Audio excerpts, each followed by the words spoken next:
आराध्य देव के श्री चरणों में सत सत नमन। मैं अभिनंदन गादिया सूरत से जैन हिंदी ऑडियो बुक में आपका स्वागत करता हूं।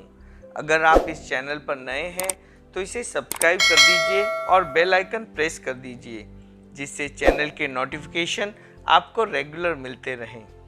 कल के अध्याय में हमने सुना था ऋषि राय कब आचार्य पद पर आसीन हुए, नखेद तिथि का प्रसंग, आचार्य रायचंद जी का ज्योतिषों के बारे में क्या विचार थे, महेश दास जी ने छंद सुनाकर आचार्य श्री से क्या विनंती की, आचार्य रायचंद जी के शासनकाल में कितनी षटमासी तपस्या हुई और किन किन संतों ने की, आचार्य रायचंद जी ने अपने शासनकाल में तंबाकू पर नियंत्रण रखने के लिए क्या उपाय किए, दीक्षा वृद्ध और आलोयना का प्रेरक प्रसंग, आचार्य श्री रायचंद जी ने डाकुओं को क्या कहा जिससे वे लज्जावनत हो गए, आचार्य रायचंद जी ने किसे कहा सत्य की विजय होगी, जसराज जी मारू ने आचार्य रायचंद जी को उपालम की भाषा में क्या कहा और जयाचार्य ने उसका क्या उत्तर दिया।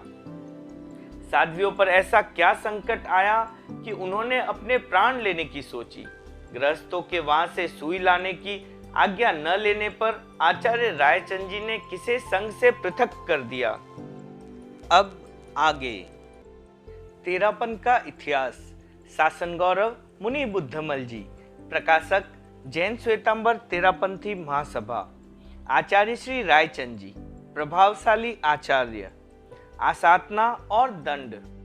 मुनि अमीचंद जी अग्रणी विचरते थे। उन्होंने ऋषि राय का अच्छा सामीप्य साधा और उनके कृपा पात्र बन गए। मूलतः वे ऊपर से तो बहुत मीठे थे, परंतु भीतर से उतने ही मायावी। कहीं भी भेद डाल देना उनके बाएं हाथ का खेल था। दूसरों को अपमानित करने में उन्हें किसी विशेष आनंद की अनुभूति होती थी। अपने दीक्षा गुरु मुनि गुलाब जी को तो संघ से पृथक करवा देने तक का प्रयास कर चुके थे। वे कालांतर में आचार्य श्री का भी अभिनय करने लगे। एक बार भगवती सूत्र की एक प्रति के लिए उन्होंने काफी प्रपंच किया। ऋषि राय ने तब वह प्रति मुनि जीतमल जी को प्रदान कर दी। शायद तभी से उनके मन में ऋषि राय के प्रति कोई गांठ पड़ गई।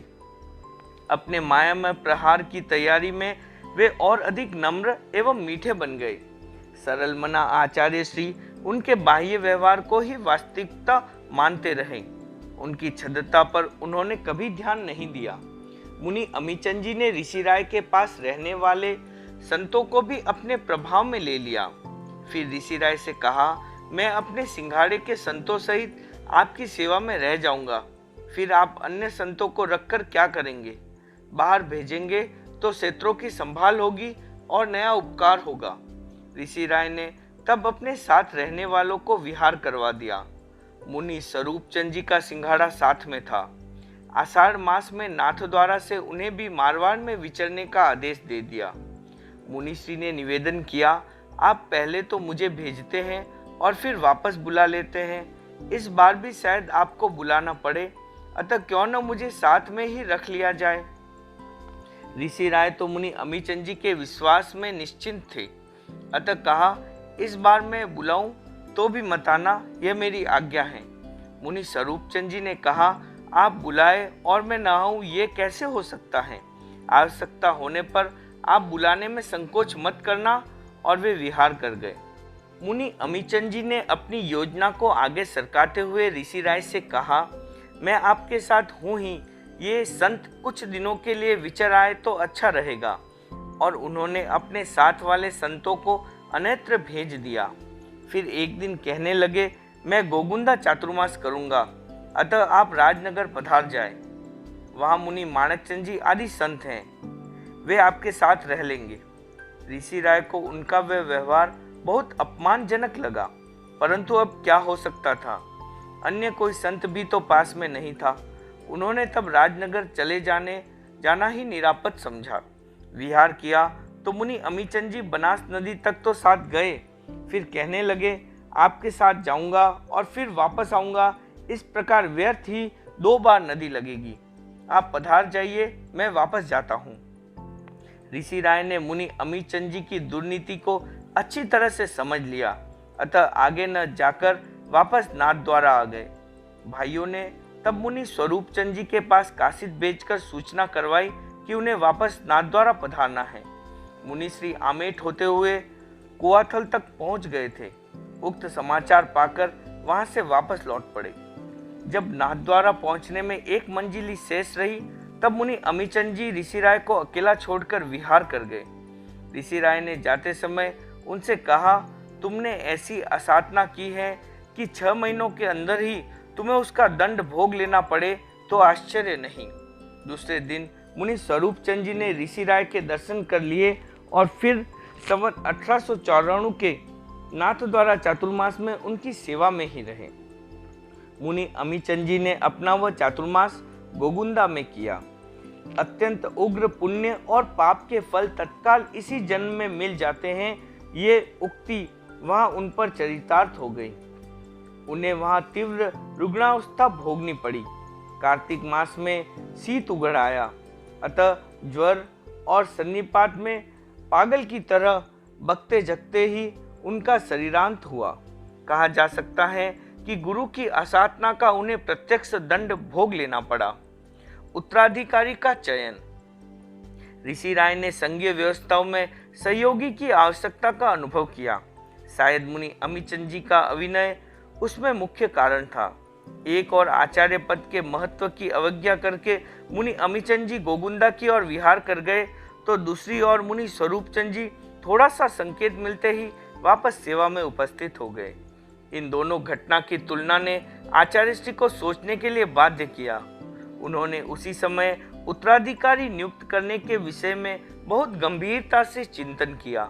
मुनि स्वरूप चंद जी से भी परामर्श लिया। फलतः मुनि जीतमल जी को युवाचार्य पद पर नियुक्त करने का निश्चय किया। मुनि जीतमल जी उस समय वहां नहीं थे। वे चातुर्मास करने के लिए पाली पहुंच चुके थे। परोक्ष होने पर भी ऋषि राय ने संवत 1893 आषाढ़ शुक्ला पक्ष में नियुक्ति पत्र लिखा। साथ में एक दूसरा आमंत्रण पत्र भी लिखा। उसमें सुखसाता आदि समाचारों के अतिरिक्त शीघ्र पहुंचने का आमंत्रण भी था। दोनों पत्र मुनि जीतमल जी के संसार पक्षीय बड़े भाई मुनि स्वरूप चंद जी को सौंपते हुए आचार्य श्री ने कहा, अभी तुम इन्हें अपने पास रखो। चातुर्मास समाप्त होने पर जब जीतमल आएगा तब प्रकट कर देने का विचार है। चातुर्मास के पश्चात आचार्य श्री ने 2 मुनियों को उपयुक्त दोनों पत्र देकर मुनि जीतमल जी के पास भेजा। मुनि श्री पाली से फलोदी पधार गए थे, अतः पत्रवाहक मुनि भी उधर गए। फलोदी के समीप खींचन में उन्होंने दर्शन किए और दोनों पत्र उन्हें सौंपे। मुनि श्री को उनसे समाचारों की अवगति हुई। वहां से शीघ्र विहार करते हुए वे जोधपुर एवं पाली होकर नाथद्वारा पहुंचे। उसके दूसरे ही दिन ऋषि राय भी उदयपुर आदि क्षेत्रों में विहार कर वहां पहुंच गए। उसी दिन परिषद में युवाचार्य के रूप में मुनि जीतमल जी का नाम घोषित कर दिया गया। एक दिन ऐसो आवियो। ऋषि राय का शरीर प्राय निरोग था।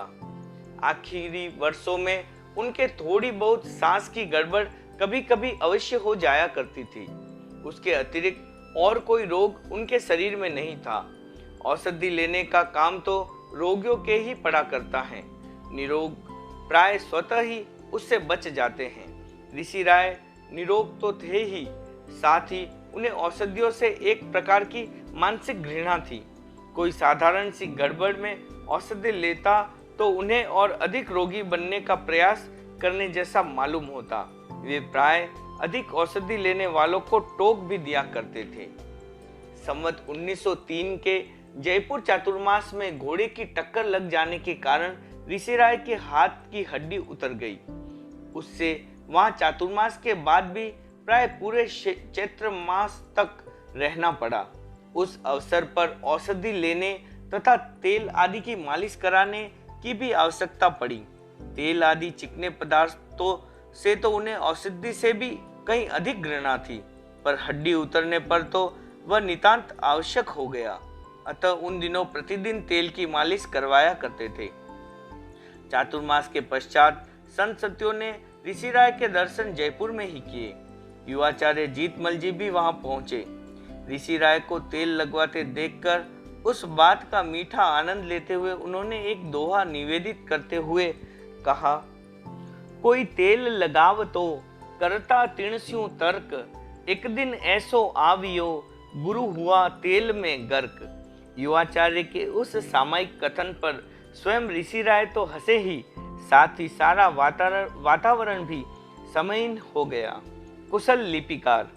ऋषि राय कुशल लिपिकार थे। उन्होंने अनेक ग्रंथों की प्रतिलिपियां की।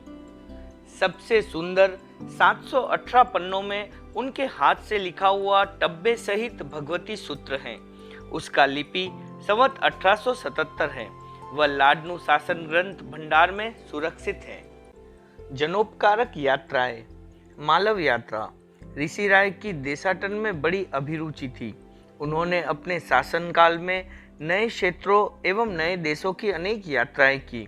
उन यात्राओं से तेरापंथ के प्रचार प्रसार में बहुत बड़ा सहयोग मिला। उन्होंने अपनी प्रथम यात्रा मालव मध्य प्रदेश की। संवत 1883 में उदयपुर चातुर्मास के पश्चात वे कांकरोली तथा राजनगर आदि क्षेत्रों में पधारे।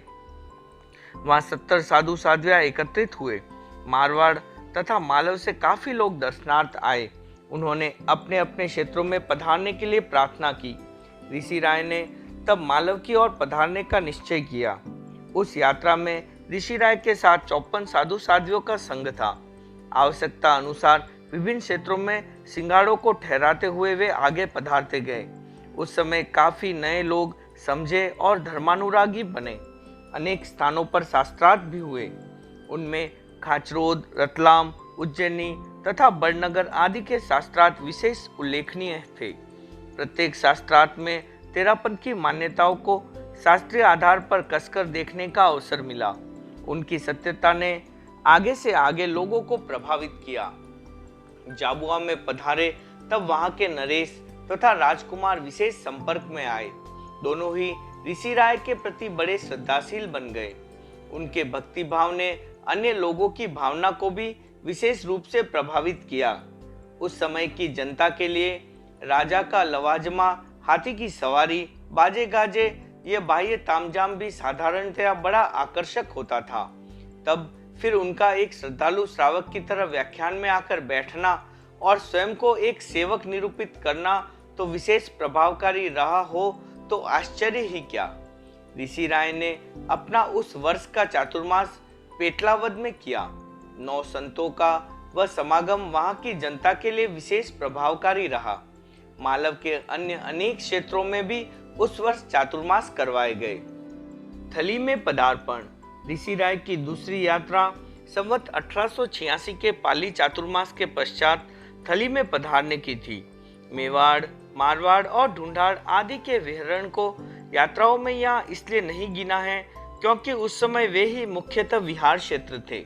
साधु साध्वियों से लेकर आचार्यों तक के चातुर्मास प्राय उन्हीं प्रदेशों के क्षेत्रों में हुआ करते थे।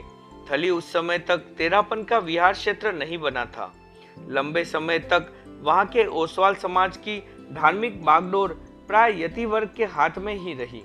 यति लोग कालांतर में आचारहीन हो गए, तब लोगों की उनके प्रति श्रद्धा भी नष्ट हो गई। उस शून्यता को भरने का प्रयास तो स्वामी भीखंड जी के समय से ही प्रारंभ हो गया था, परंतु वह बीच में ही अवरुद्ध हो गया। स्वामी जी ने संवत 1835 के शेष काल में मुनि संतोष चंद जी और शिवराम जी को थली में विचरने हेतु भेजा। वे वहां अनेक क्षेत्रों में विचरे और संवत 1836 तथा 37 के 2 चातुर्मास भी उधर ही किए। संयोगवश संवत 1837 के चातुर्मास के पश्चात तेरापंथ से पृथक हुए मुनि तिलोकचंद जी और चंद्रभान जी उधर आए और उन्होंने उन दोनों मुनियों को भ्रांत कर अपने साथ कर लिया। उन्हें समझाने के लिए उसी वर्ष स्वामी जी भी लाडनू होते हुए चूरू तक पधारे। उन मुनियों से बातचीत की, परंतु वह कार्य नहीं बन सका। तब वह वापस मारवाड़ की ओर पधार गए। फिर लंबे समय तक तेरापंथी मुनियों का उधर पधारपण नहीं हुआ। चंद्रभान जी आदि टालोकर मुनियों ने थली को अपना विहार क्षेत्र बनाया। वहां के काफी लोग उनके अनुयायी भी बने, परंतु पारस्परिक फूट के कारण वे सब बिखर गए। उनमें से किसी की भी शिष्य परंपरा आगे नहीं बढ़ पाई। ऋषि राय ने पदासीन होते ही थली की ओर ध्यान दिया। उन्होंने मुनि स्वरूप चंद जी को 5 साधुओं से थली में भेजा। आसपास के क्षेत्रों में विचरने के पश्चात उन्होंने 1879 का चातुर्मास लाडनू में किया। थली में धर्म प्रचार के निमित्त तेरापन का वही प्रथम विहरण कहा जा सकता है, परंतु उसमें नैरंतर्य नहीं आया। थली में तेरापन के प्रचार का सघन प्रयास संवत 1886-87 में स्वयं ऋषि राय के पदार्पण से हुआ। तभी से वहां के क्षेत्रों में स्थायित्व आया और वहां साधु साधुओं के निरंतर चातुर्मास होने लगे। ऋषि राय ने संवत 1886 का चातुर्मास पाली में किया। पाली उस समय व्यापार के लिए प्रसिद्ध मंडी थी। थली के लोगों का भी वहां से व्यापारिक संबंध था। बिदासर के कई व्यक्ति माल खरीदने के लिए पाली आए। वहां उनका ऋषि राय से संपर्क हुआ। बिदासर जाकर उन्होंने तेरापन के साधु साधियों के आचार व्यवहार की बातें बतलाई। यतियों के इनाचार से उबे हुए वहां के प्रमुख व्यक्तियों ने तब पाली जाकर ऋषि राय के दर्शन करने और उन्हें थली पधारने की प्रार्थना करने का निश्चय किया। शोभाचंद जी बेंगानी, उत्तमचंद जी बेंगानी, पृथ्वीराज जी बेंगानी तथा पंचाण दास जी बेंगानी, ये 4 व्यक्ति ऊंटों पर लंबा मार्ग पार करके पाली पहुंचे। उन्होंने ऋषि राय के दर्शन किए, वार्तालाप किया और फिर थली में पधारने की भावभरी प्रार्थना की। आचार्य श्री ने उनसे वहां की स्थितियों की जानकारी प्राप्त की और चातुर्मास की समाप्ति के पश्चात यथावसर उधर आने का आश्वासन दे दिया। श्रावकगण जिस उत्साह से आया था, उनसे कई सद्गुण अधिक उत्साह लेकर वापस गया। चातुर्मास समाप्त होते ही ऋषि राय ने मुनि ईसर जी आदि 2 संतों को विहरण की अनुकूलता आदि के निरीक्षणार्थ थली में भेजा। स्वयं खेरवा पधार गए। वहां जयाचार्य की माता कल्लू जी अस्वस्थ थी। 25 दिन विराज कर उन्हें दर्शन सेवा का लाभ प्रदान किया। वहां से प्रस्थान कर पौष महीने में वे बोरावड़ पधारे। मुनि ईसर जी भी तब तक थली का निरीक्षण कर वापस आ गए। उन्होंने निवेदन किया कि थली में प्राय सरल प्रकृति के लोग हैं। उनमें सामाजिक आधार पर पारस्परिक अच्छा प्रेम है। मोटा खाना, मोटा पहनना और सादगीपूर्ण रहन सहन वहाँ की अपनी विशेषता है। कृषि और पशुपालन वहाँ की आजीविका के मुख्य अंग हैं। कुछ लोग वाणिज्य से भी जीविका चलाते हैं।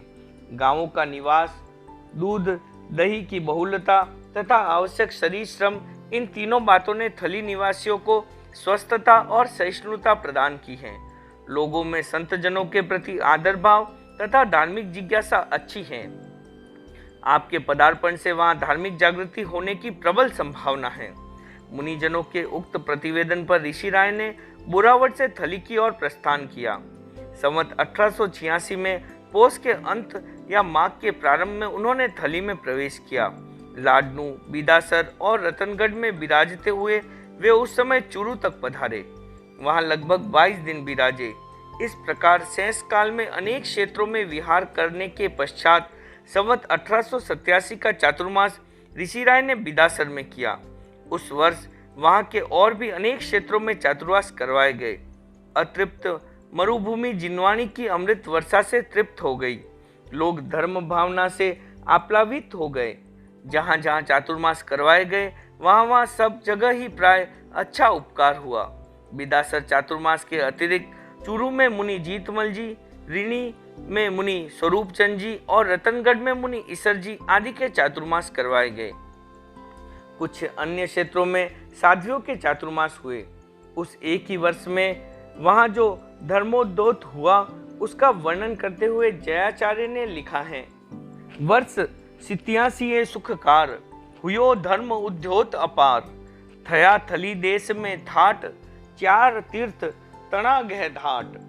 गुजरात में ऋषि राय की तीसरी यात्रा संवत 1889 के उदयपुर चातुर्मास के पश्चात प्रारंभ हुई।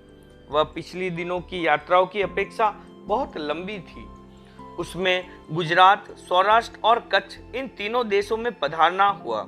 वर्तमान में ये तीनों गुजरात प्रांत के ही अंग हैं, परंतु उस समय पृथक पृथक गिने जाते थे। तीनों में ही अनेक अनेक राजाओं के राज्य थे। ऋषि राय से पूर्व वहां तेरापंथी संत सत्यों का गमन नहीं हुआ। तेरापंथी श्रावकों के द्वारा वहां अवश्य कुछ कार्य हुआ था। ऋषि राय 10 साधुओं को लेकर गुजरात में पधारे। उस समय का वह पदार्पण केवल स्पर्शन मात्र ही कहा जाना चाहिए, क्योंकि विशेष ठहरना कहीं भी नहीं हुआ। मार्ग में पड़ने वाले गांवों तथा नगरों में एक एक रात विराजते हुए वे आगे बढ़ते गए। वे ईडर की ओर से गुजरात में प्रविष्ट हुए और अहमदाबाद होते हुए सानंद पधार गए। मुनि जीतमल जी, जयाचार्य आदि 7 संत पीछे से तेज विहार करते हुए वहां आकर उस यात्रा में सम्मिलित हो गए। सानंद में पुरुषोत्तम दास जी पारक के द्वारा समझाई हुई एक बहिन जब्बूबाई तेरापंथी थी। वहां 4 रात ठहरना हुआ।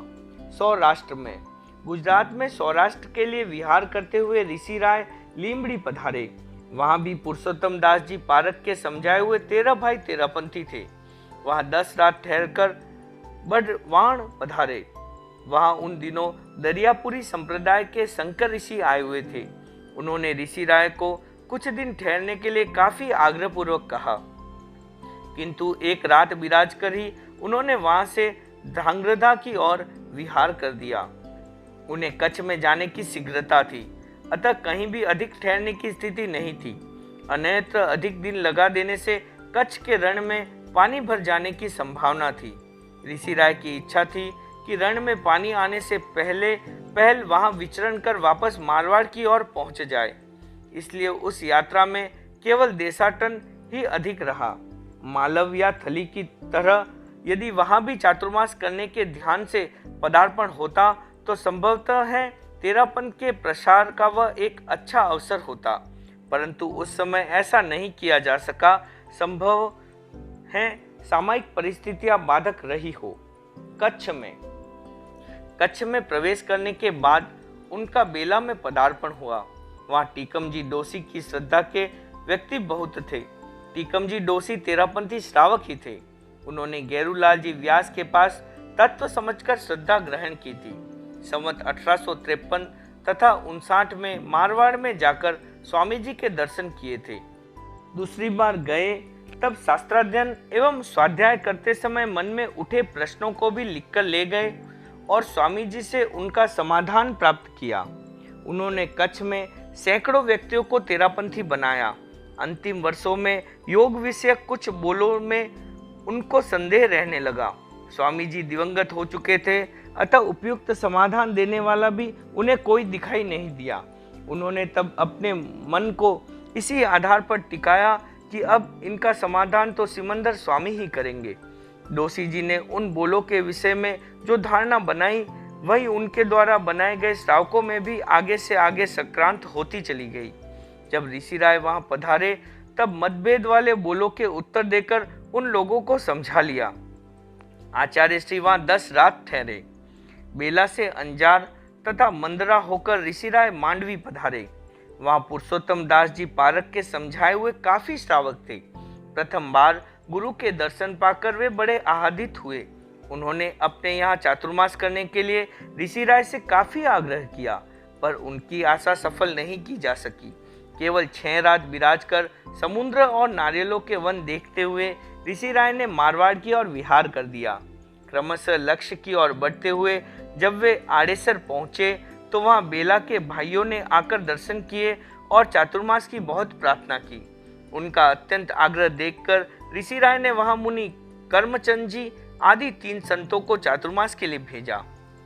उससे पूर्व वे मुनि ईसर जी आदि 3 संतों को गुजरात के विरमगाम में चातुर्मास करने के लिए छोड़ आए थे। दोनों ही स्थानों पर संतों ने अच्छा उपकार किया। स्वयं ऋषि राय ने अपना चातुर्मास पाली में किया। कहा जाता है कि ऋषि राय जब कभी मध्याह्न में विहार करते तब आकाश में बहुधा बादल छाया करते। लोगों में यह धारणा बन गई कि आचार्य रायचंद जी बड़े पुण्यवान हैं, उन्हें प्रकृति में सदा सहायक करती रहती हैं। इस प्रकार यात्रा प्रेमी ऋषि राय ने अपनी लंबी यात्राओं द्वारा संघ की महिमा को तो बढ़ाया ही है, उसे अनेक नए क्षेत्र भी प्रदान किए। ऋषि राय की वे लंबी यात्राएं आज भी धर्म प्रसार के लिए उत्सुक मुनिजनों को आह्वान कर देती हैं।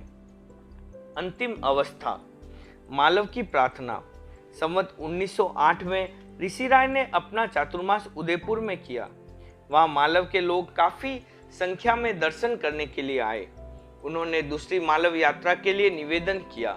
ऋषि राय स्वयं ही यात्रा प्रेमी थे, फिर आग्रह करने वाले श्रावक भी उसी के लिए प्रेरित कर रहे थे। बात आचार्य श्री के मनोकूल तो थी ही, अतः उसकी स्वीकृति में अधिक विलंब नहीं हुआ। मालव के लोग प्रसन्न होकर वापस गए। उन्हें द्रव्य, क्षेत्र, काल और भाव की अनुकूलता की शर्त के साथ स्वीकृति प्राप्त हो चुकी थी, परंतु उस समय मालव की जनता को अपने हर्षोत्तरीक में यह स्मरण नहीं रहा कि द्रव्य, क्षेत्र, काल, भाव की यह शब्द संघटना कोरी परंपरागत ही नहीं है, अपितु वह एक बहुत महत्वपूर्ण तथ्य भी है। इस तथ्य की अनुकूलता के अभाव में उद्घोषित यात्रा भी नहीं हो पाती। प्रथम मालव यात्रा के समय ऋषि राय की अवस्था लगभग 36 वर्ष की थी, पर उस स्वीकृति दूसरी यात्रा के अवसर पर तो वे अंक अपना स्थान परिवर्तन कर लेने के समीप थे। अवस्था के साथ साथ मनुष्य के शरीर में बहुत बड़ा परिवर्तन हो जाता है। प्रथम यात्रा में जो शरीर युवा होने के साथ ही सामर्थ्य का प्रतीक था, वही दूसरी यात्रा के अवसर तक वृद्ध होकर असामर्थ्य की ओर संकेत करने वाला हो गया था। अंतिम विहार। यद्यपि ऋषि राय की अवस्था उस समय वृद्ध हो चुकी थी, फिर भी उनका शरीर निरोगी था, शक्ति भी अच्छी थी। विहार करने में किसी प्रकार की विशेष थकावट महसूस नहीं होती थी। सबसे बढ़कर बात तो यह थी कि उस समय भी यात्रा करने का उनका उत्साह पूर्ववत ही था। उन्होंने उदयपुर चातुर्मास पूर्ण होने के पश्चात कुछ महीनों तक आसपास के क्षेत्रों का स्पर्शन कर फिर मालव जाने का निश्चय किया। योजना अनुसार वे ग्रामों में दर्शन देते हुए 27 रात गोगुंदा में, 22 रात बड़ी रावलिया में, 5 रात छोटी रावलिया में और 10 रात नांदेसमा में रहे। इस प्रकार आसपास के क्षेत्रों में विहार करते हुए वे माँ कृष्णा द्वादशी को पुनः छोटी रावलिया में पधार गए। श्वास प्रकोप। माघ कृष्णा चतुर्दशी के दिन जब वे शौच से निमित्त बाहर पधार रहे थे, तब उन्हें श्वास में कुछ भारीपन अनुभव हुआ। यह रोग कुछ वर्ष पूर्व ही उनके हुआ था। तब से यदा कदा श्वास का भारीपन हो जाया करता था, पर वह ऐसी कभी नहीं हुआ कि उस पर कुछ विशेष ध्यान देना आवश्यक हो जाए। साधारण विश्राम से या कुछ देर लेट जाने मात्र से ही वह प्राय ठीक हो जाया करता था। यही कारण था कि उसकी कभी कोई विशेष परवाह नहीं की गई। इस बार भी उनका श्वास कोई भयंकर रूप से नहीं फूला था, अतः साधारण रूप से ही सारी देही क्रियाएं उन्होंने संपन्न की। सायकाल में भी शौच के लिए बाहर पधारे। अल्प मात्रा में उष्ण आहार भी लिया। किसी प्रकार का कोई विशेष खेद प्रतीत नहीं हो रहा था। यहाँ तक कि सायकालीन प्रतिक्रमण भी उन्होंने सानंद संपन्न कर लिया, परंतु उसके तत्काल बाद ही श्वास का वेग बढ़ने लगा। शरीरांत। उन्होंने संतों से बिछौना कर देने के लिए कहा। उसके तैयार हो जाने पर वे किसी का सहारा लिए बिना अपने आप ही प्रमाजन से यत्न करते हुए उस पर लेट गए। लेट जाने के पश्चात श्वास का प्रकोप प्राय बंद हो जाया करता था, परंतु इस बार उसका फल आशा के बिल्कुल विपरीत निकला। उनका सारा शरीर प्रस्वेद से गीला हो गया और श्वास का वेग भी अधिक तेज हो गया। सोने पर जब श्वास की अनुकूलता के बदले और अधिक प्रतिकूलता देखी तो वे पुनः विराज गए। संतों से उन्होंने कहा, आज से पहले कभी सोने पर श्वास नहीं फूला था। बस ये उनके अंतिम शब्द ही सिद्ध हुए। उसके बाद उन्होंने तुरंत आंखें फेर दी।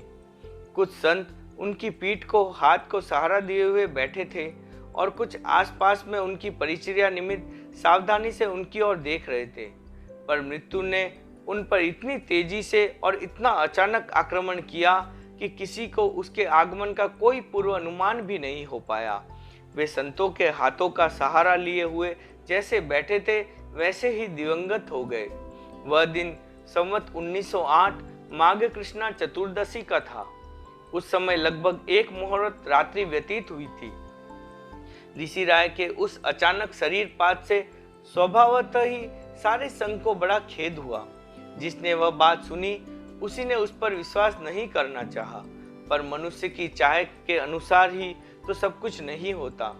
आखिर चाहे या अनचाहे तथ्य को स्वीकारना ही पड़ता है।